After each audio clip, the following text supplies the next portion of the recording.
ago, I received a letter that changed my life, certainly changed the course of my life in politics. And I am going to read you that letter now and let you know that the author of it is sitting across from me. It reads, "My name is Philip Turney. I am 77 years old today. On June 8, 1967, I was just 20 years old when the gallant crew of the USS Liberty was savagely attacked. Our American flag was proudly flying on our ship in the Mediterranean Sea that day. The designation AGTR-5 was clearly painted on the bow, port, and starboard sides. USS Liberty was written in English on her stern. When we arrived on June 7th, we were overflown by Israeli reconnaissance aircraft, and the same activity was repeated on the morning of June 8th. We were positively identified as American and friendly by the IDF.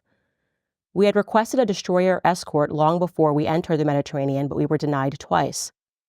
Our captain assured us that we were clearly marked as American and we therefore had nothing to fear. We were alone, 12.5 miles off the coast of the Sinai Peninsula, always in international waters. The Israeli reconnaissance aircraft were clearly marked with the Star of David. We therefore felt secure, seeing a flying boxcar and other smaller recon propeller aircraft taking good care of us. The attack began at 2 o'clock on a beautiful, bright, sunny day by French-made Mirage and Mistral jets painted black with no markings. We had no clue who was attacking us, but assumed it was an Arab state. During the first pass-by, the jets took out all but one of our transmitting antennas, as well as every watertight door above the waterline.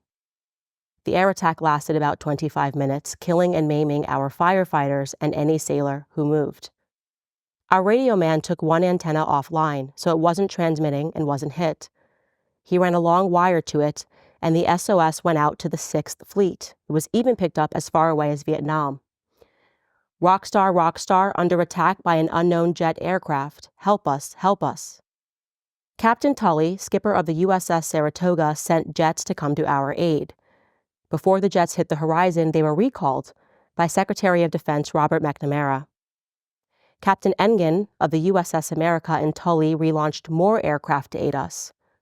They were also recalled, this time by Lyndon Baines Johnson himself. He said, quote, "I don't care about a few dead sailors. I will not embarrass my ally, Israel. Return to base immediately," end quote. How did he know who was attacking us if we did not? We were set up by our own government to let a foreign government have their way with us. The IDF even dropped napalm on the bridge of our ship. How low they would go, we would soon find out. 3 motor torpedo boats headed our way and 1 torpedo hit our starboard side. We saw the Star of David on the boats. They were there to sink us. The attack continued for another hour and a half. Attacking jet aircraft destroyed all but 3 of our life rafts, which we had put overboard. We were going to place our most seriously wounded in them so that they would have a chance at life. But the IDF would have none of that. They shot 2 of them out of the water and took 1 aboard their boats as a trophy of the kill. They continued shooting and killing my mates. They left and we thought that it was over, but it wasn't. IDF helicopters were sent with troops armed and ready to board our ship and finish us off. Then they just left. I guess the gig was up when the mighty IDF could not sink our defenseless ship. When it was all done, there were over 821 rocket and cannon holes and over 5,000 armor-piercing bullets riddling the ship. Napalm was burning us up, and a 40 by 40-foot torpedo hole was in her side, causing the ship to list badly to our starboard side. We then waited 17 hours for help. I guess they hoped that we would sink that night. Help was only 40 minutes away from us, but they left us out alone to die. When the USS America and the USS Davis arrived to help us, they took our wounded to care for them. Their wounds were so horrific, words cannot explain. Admiral Kidd boarded our ship a few days later, and the cover-up immediately began. We were ordered to never speak of the attack to anyone, not even with one another.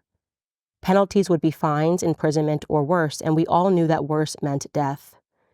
We have been treated like garbage for the last 57 years. Congress has been bought and paid for with the exception, over the years, of a few brave lawmakers. Their names are Representatives Pete McCloskey, Paul Findley, and Jim Traficant.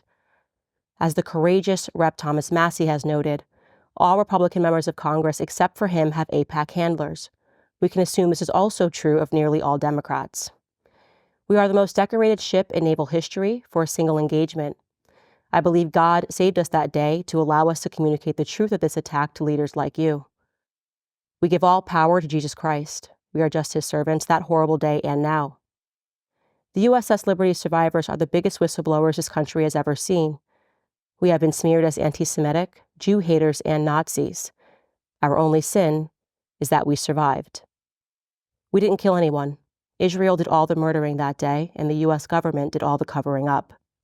I'm asking you to help us save America by telling others the facts about the slaughter of my mates. We are begging you to support us. Respectfully, Phil Turney, the president of the USS Liberty Veterans Association. Great honor to have you here today. Well, thank you, Candace. It's a great honor for me to be here and represent the gallant crew of the USS Liberty that have been treated so badly, as I said in the letter, for 57 years.